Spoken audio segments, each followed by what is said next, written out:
to you. Good morning. Good morning.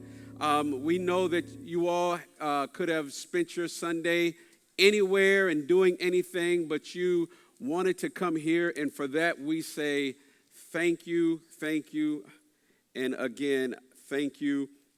And I want to hop right in today because after service, we're going to have our child dedication, and then we're going to have baptism right after that outside. So I am very excited about that. So I don't want to keep us in here too long. I want to get to those things. But, you know, we've been dealing with the series, as you can see on the screens, and we did have a little bit of technical difficulties this morning, so we apologize. We were working hard to get things right for us, and it looks like we got the TVs going. What do y'all think about the TVs? Can y'all see back there? Because we're trying something here, right? We're trying something new. Maybe we just get rid of the screen that's back there, and maybe we just keep the TVs up. So we're going to try it out, and we're going to see how it works. But as you can see, we are in a series that we called Ordinary People, but Extraordinary God. And we're in week 3 of that, and we've been just trying to talk and trying to look at some different people throughout the Bible that God did extraordinary things through. One of the things that we mentioned, like in the first week, it was talking about the 2 midwives in Exodus chapter 1, and whose names were Shiphrah and Puah. And we saw how God was able to move and to operate through them. And then I left us with a question that I actually want us to think about through the entire series. And it's this question right here is, what can God do through you? What can God do through you? Or better yet, maybe I should say it this way and just us ponder this part, is what does God want to do through you? What does he want to do? Because God has something for each and every one of us. He wants to do something through us. And if we continue to think about that question is, what does God want to do through us? You know, we started out this series with a message that was entitled Unleash Your Potential. And then last week we talked about bloom where you are planted, and we saw how Obadiah was placed in an environment that was completely contrary to what he actually believed. But as we walked through, we were able to see that his environment did not change who he was. And that was good for us to know, because it lets us know that the environment that we find ourselves in, it does not limit God's power in our lives. And that's good news for us. That's something that we can hold on to. And this morning we will talk from a message that is titled, Finding God's Message in Our Mess. Finding God's Message in Our Mess. Now let me ask you this question here is, how many of y'all are familiar with word search puzzles? Y'all know word search puzzles? Let me tell you this, I was good at word search puzzles. Maybe I should say I am good, at least I think I'm good at word search puzzles. Right, I did them for a number of years, and I think we have a picture of one. Do we have a picture of the word search puzzle? Now, this one here this is probably something all parents want to see, right? Back to school, right? We want to see that part, right? We want to get them back to school. But if you look at the word puzzle, it's just a bunch of just random letters, just scattered all about the puzzle.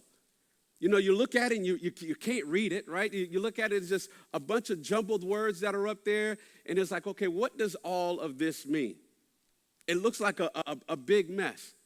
And you know, since we have worked with word search puzzles in the past, we know that as we look at there are certain words that we can make out like automatically. As soon as we glance, they just kind of pop out to us. And we say, okay, there it is right there. I see this word and I see this word.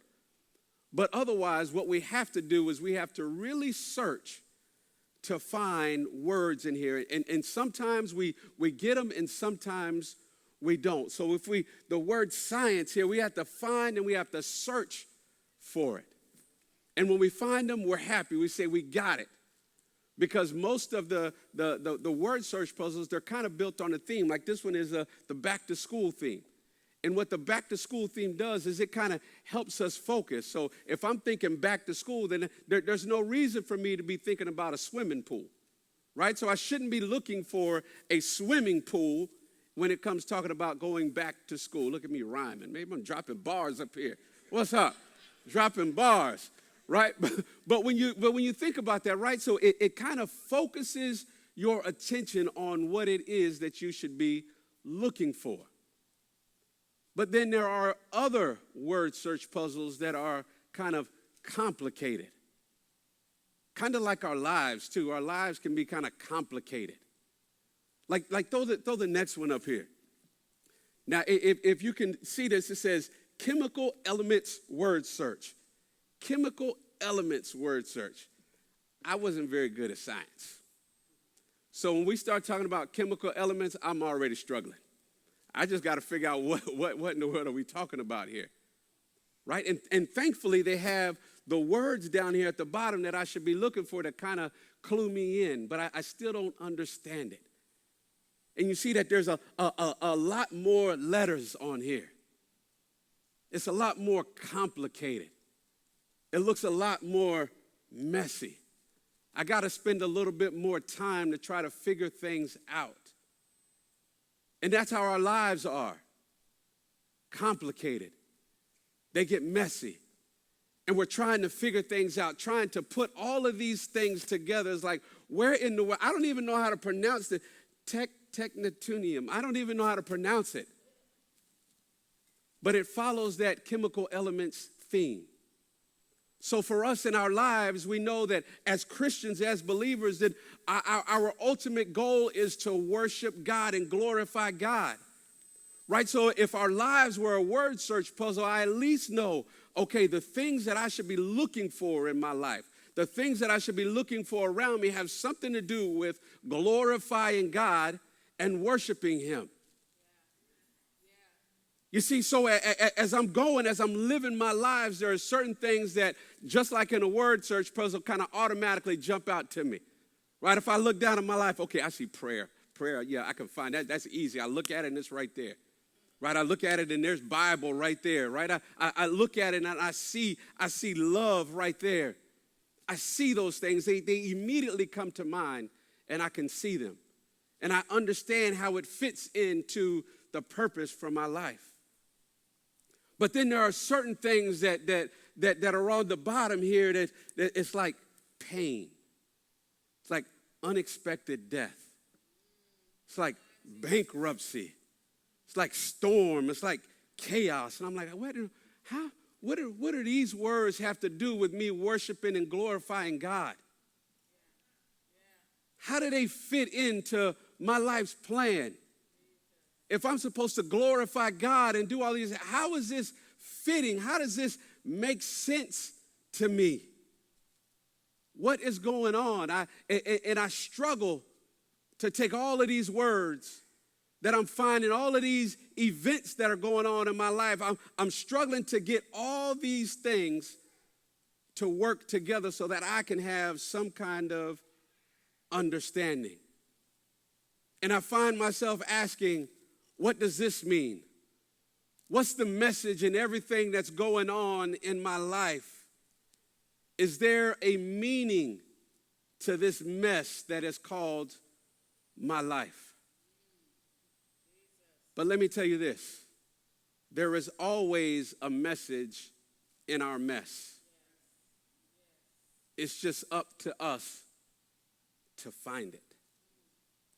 Just like the word search puzzle. It's there. We just have to find it. And so today we're going to dive into a book that is familiar.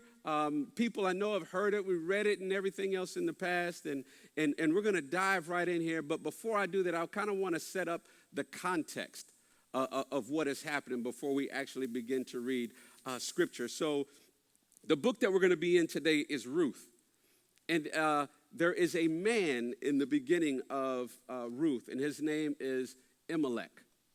Right? And so Elimelech, he moved his wife, which was Naomi, and his two sons, which were Mahlon and Chilion. He moved them from Bethlehem all the way over into Moab. And the reason that he moved them, because there was a famine happening in Bethlehem, and he said, okay, look, we're going to move and we're going to go over here to Moab.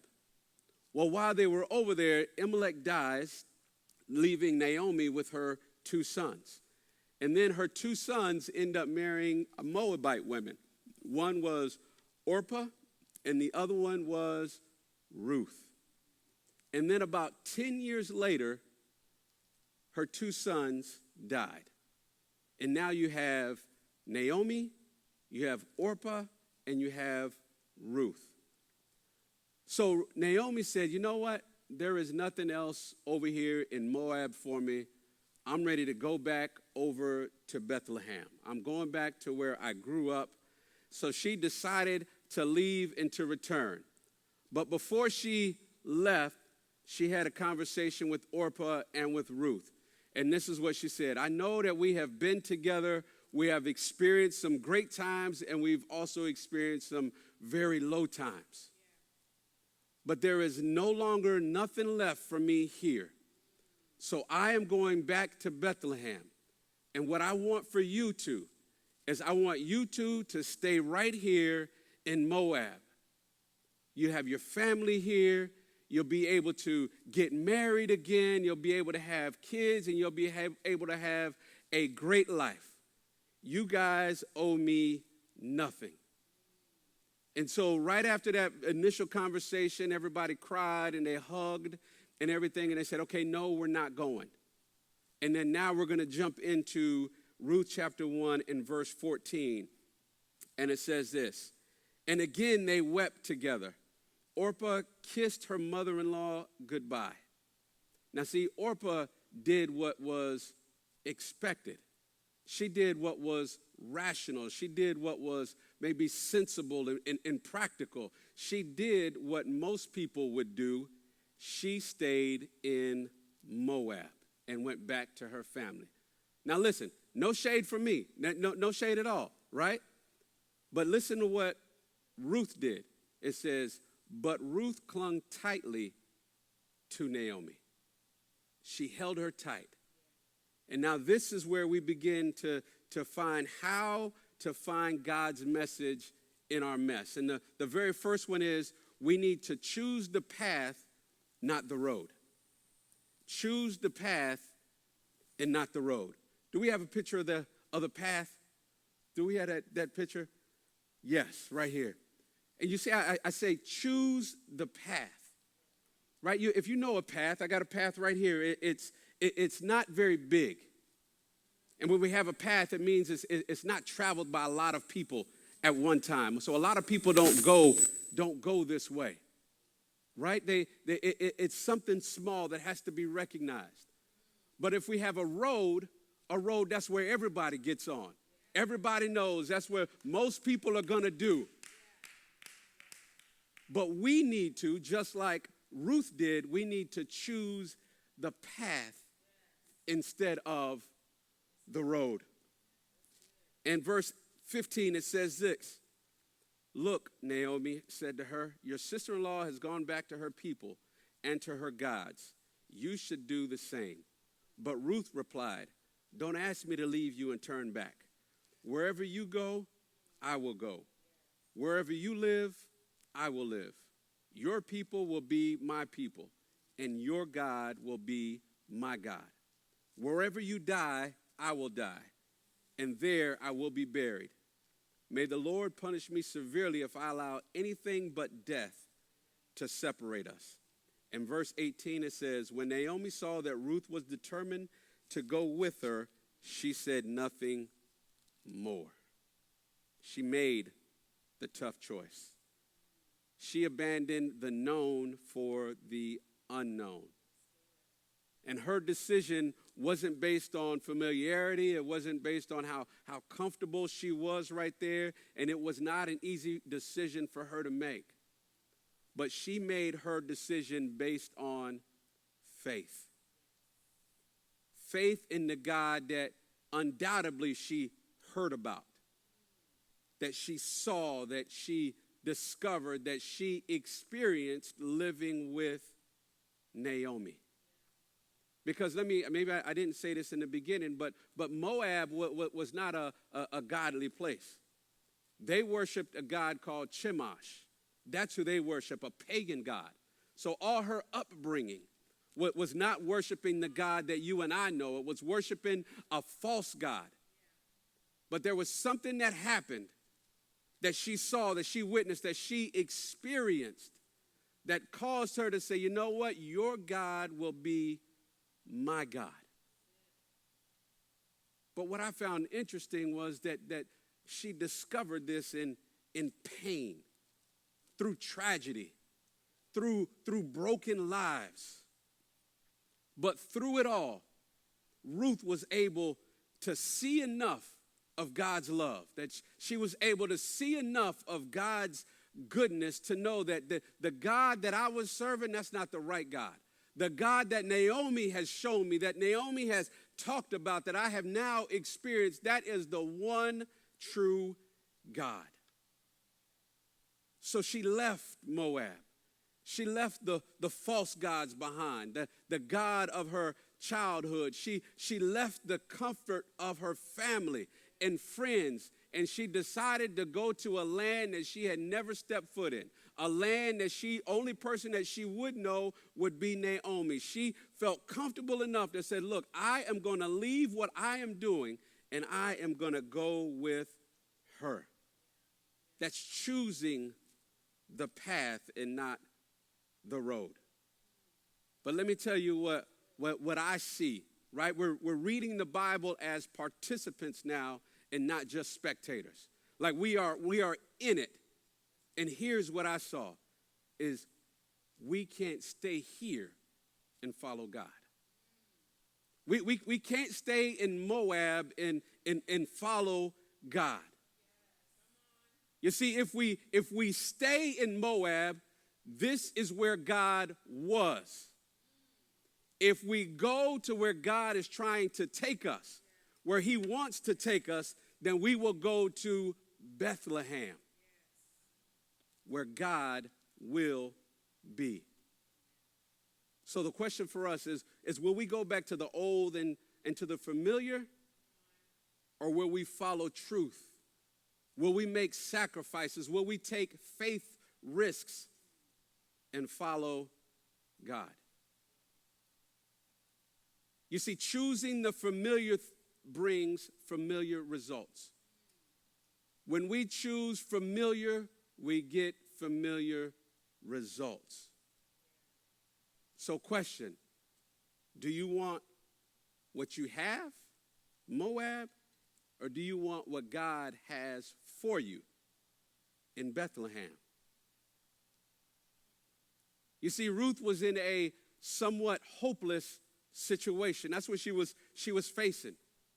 You know, if she goes over here to Bethlehem, there's no husband.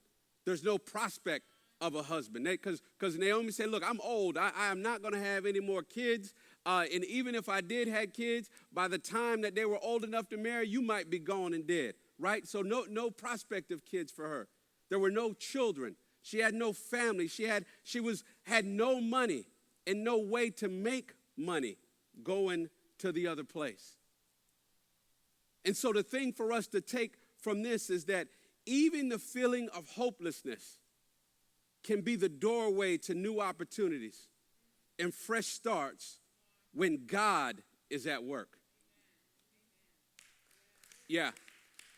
You see, it might look hopeless. It might look like nothing will ever succeed. But if God is at work, that is all that we need. Number 2 is get to work. Just simply get to work. You see, as Naomi and Ruth began their new lives in Bethlehem, they were kind of at the lowest part of the societal totem pole, if you will. You see, they were women, they were widows, and they didn't have any children. And so back in matter of fact, and they ain't had no money. So back in biblical times, that put you at the very bottom. So they were at the very bottom, but we pick up in Ruth chapter 2 and verse 2, and it says, one day Ruth the Moabite said to Naomi, let me go out into the harvest fields to pick up the stalks of grain left behind by anyone who is kind enough to let me do it. Naomi replied, "All right, my daughter, go ahead." So Ruth went out to gather grain behind the harvesters. And as it happened, she found herself working in a field that belonged to Boaz, the relative of her father-in-law, Elimelech. You see, Ruth didn't just sit around and wait for some miraculous intervention. All right, I listened to you, Lord. It's now about to happen for me. I'm just going to sit here until it happens. No, she didn't do that. Ruth said, you know what? I need to eat. We need to eat. So let me go out here and let me find some work. And so when she went out, she knew that, okay, part of the old Mosaic law, the Mosaic covenant, it said this. It said in Leviticus chapter 19, it says that when a farmer is out harvesting their fields, what it says is the farmers are supposed to leave the stuff that's on the side, they're supposed to leave it on the side. And as they are going and they're trying to take their fruit, trying to take their produce or their grain, as they're walking to deliver it wherever they're going to deliver it, if something falls in the middle, they're not supposed to pick it up. They're supposed to just leave it there for the widows, for the poor, for the women, and for the foreigners. All those things are supposed to remain there, and they're supposed to be picked up by the lower folks. So we already see God's hand saying, hey, look, you know what? We got to make sure that we take care of the poor, and this is how we're going to do it. They set it up. He set it up from the very beginning. And so he set that up, and he said, listen, so Ruth said, you know what? I'm not just going to sit here. I am going to go and partake in the things that are laying aside. And so for us, we look at it and say, we just can't sit back and do nothing. We have to be doing something. We have to get out there and trying to, if you're out of a job, you need to be trying to find work. Maybe they didn't give it to you, but guess what? You go find something else. You go keep trying. If nobody's trying to give you a job, then you know what you do? How about going out and volunteering? How about doing some volunteer work? How we're doing something. Because what the answer is not sitting at home doing nothing. That's not the answer. The only way we find ourselves that way is if we are unable to work, or we just say, you know what, I am now retired. And there is going to be a day, I don't know when that day is going to come, but that day I'm going to say, you know what, I'm retired. You know what my job is going to be? Fishing and playing golf. That's my job. That's my jobs right there. I don't know when that's going to be, but that's what I'm going to do. And watch the girls play softball, of course. But here's what we have to understand, is that God don't drive parked cars. Now let that sink in now. God don't drive parked cars. That means we have to give him something to work with. We have to put something in and say, okay, God, I'm giving you something. We have to do our part. And when we do our part, we leave the results up to God. They say, look, God, I'm doing what I'm supposed to be doing. And I'm going to trust that you're going to do what you are supposed to do. Amen? All right. In verse 5 of chapter 2, it says this. Then Boaz asked his foreman, who is that young woman over there? Who does she belong to? And the foreman replied, she is the young woman from Moab who came back with Naomi. Let me. I'm gonna pause right here for a second. Can I read this the way that I read, the way that Lord showed me after I read it? Can I do that? Y'all, is that good? We good? Okay. Then Boaz asked his foreman, yo, who is that? Who is that over there? Who does she belong to? He said, hey, man, that's Sharon.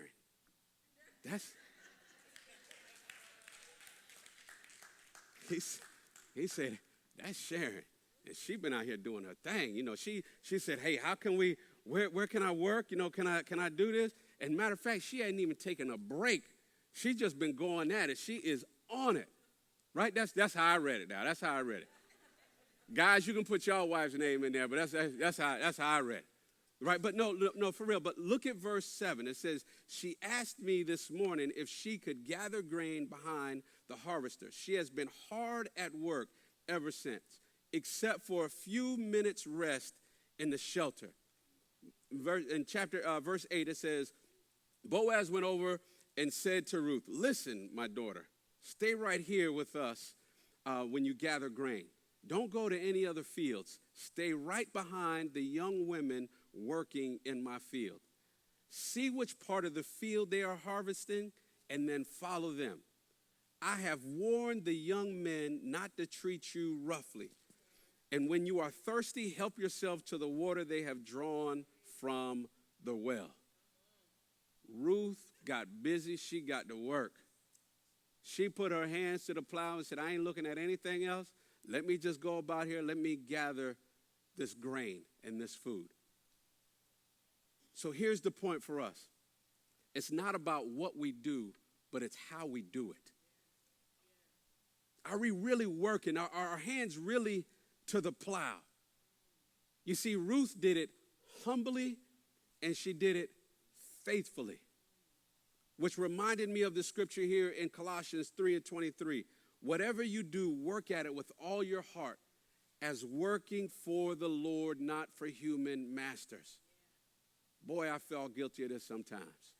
Boy, I fall guilty of that sometimes. Working for the Lord and not for human masters. Point number 3 is this: sit at God's feet. You see, there is so much for us to learn while we sit at God's feet. And there's so much that he wants to teach us, and he's trying to give us. For one, he's trying to give us his love, his grace, his mercy, his peace, his joy. He's trying to bestow all these things upon us. And here's what Ruth chapter 3 and verse 4 says. It says, be sure to notice where he lies down. Now, this is Naomi talking to Ruth, giving her godly advice. Then go and uncover his feet and lie down there, and he will tell you what to do. You see, Ruth she knew enough, she was smart enough to say, you know what, this is a woman of God talking to me. This is a woman of God that has given me advice, someone that I trust, someone that has my best interest at heart. So I'm going to listen to what she has to say. And then in verse 7, it says this: after Boaz had finished eating and drinking, and he was in good spirits, he lay down at the far end of the pile of grain and went to sleep. Then Ruth came quietly, uncovered his feet, and she laid down. You see, we must put ourselves in position to see and to hear from God. We have to be in the right position, which is going to require us to spend time in his very presence. We have to be there. We have to spend time with him. You know, I read a book on prayer a number of years ago, this particular book. And in the book, there was a part where the author was telling a story. He was telling a story of another pastor who had a lot to do during the day. And then so he went and he went and prayed. I think the first example said he prayed for an hour. And then he came and he went about his day. And then he talked to somebody else and they said, you know what, I got a lot to do today too. So I got more to do today than I had yesterday. So now I'm going to spend even more time in prayer before I go do it. And then the guy was asking, like, what the world are you doing? If you got so much to do, why are you going to spend so much time in prayer?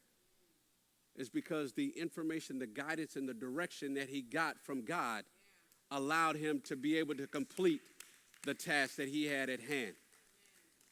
And let me tell you, that's a message I sure enough wish I could actually finally get. Right? I wish I can get that one. Because here, this is me. I got a lot to do. So I was like, man, if I just 15 minutes so I can go out and I can take care of all the stuff that I got to do.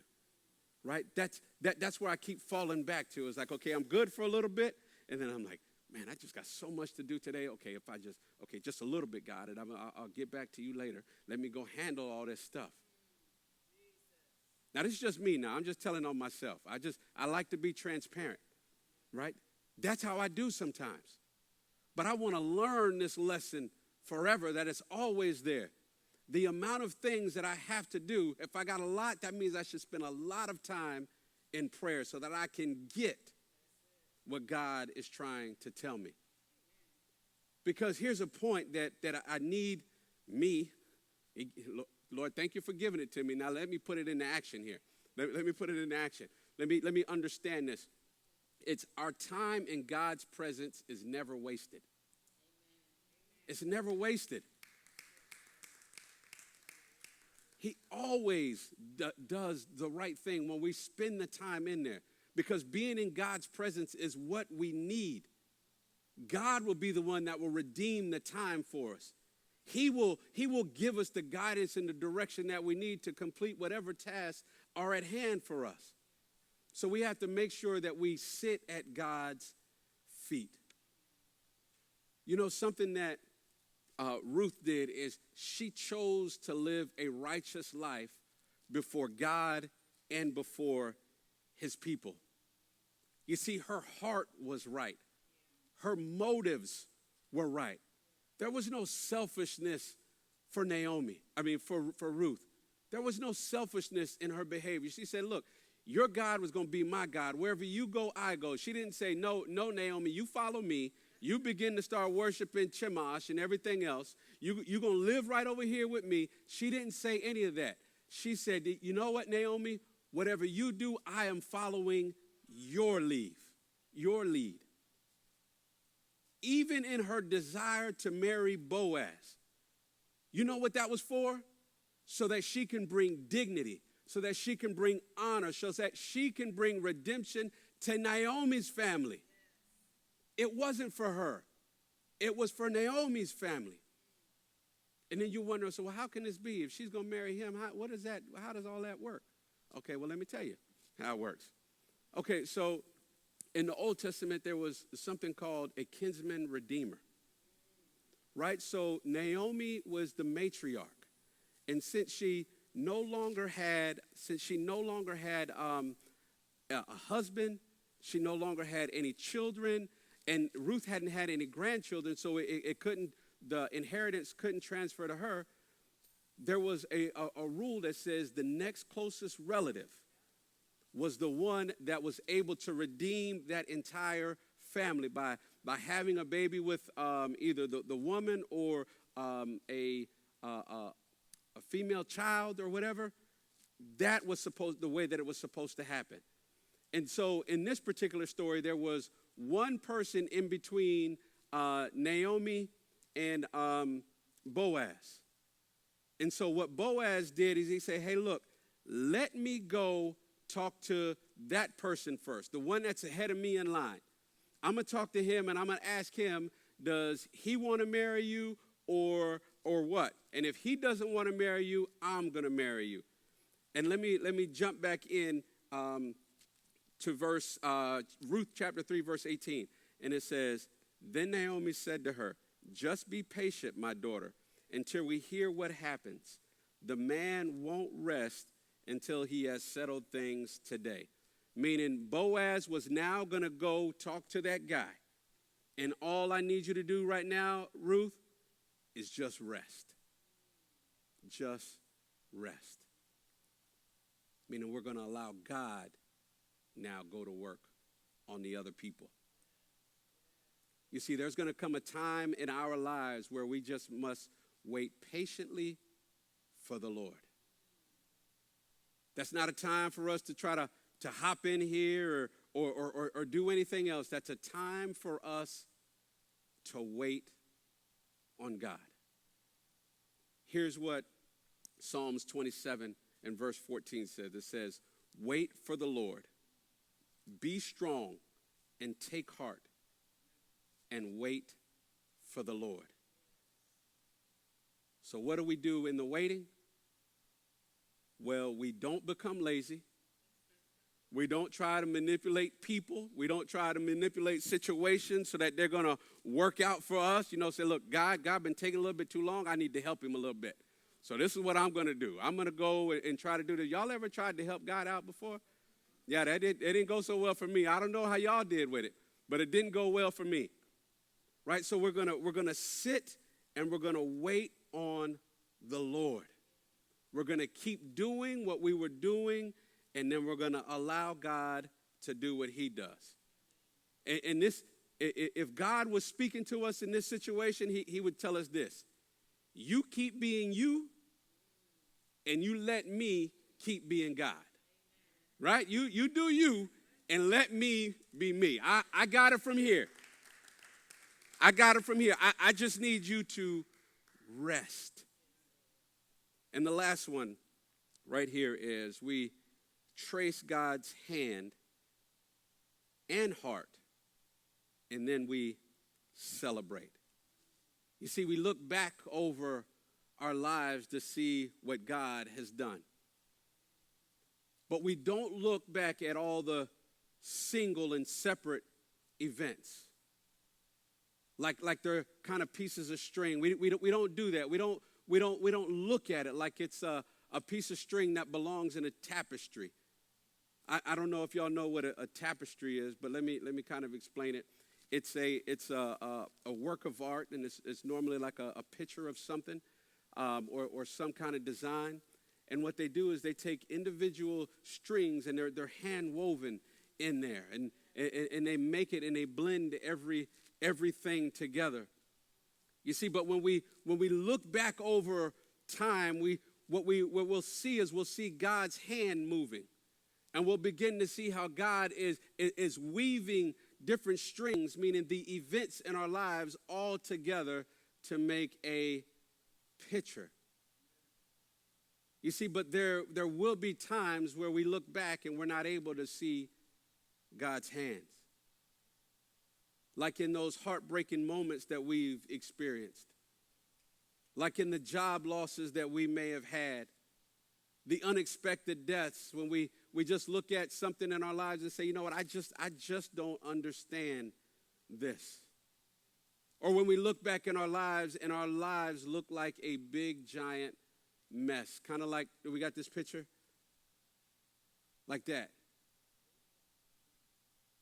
You know what that is? That's a bunch of string and everything here. That's the back of the tapestry. I think do we have another picture of what it might look like? Yeah, like that right there. See, we can look back over our lives, and if we take all those individual single events, we look at it, it can look just like this. I don't understand what this is. This is a big mess.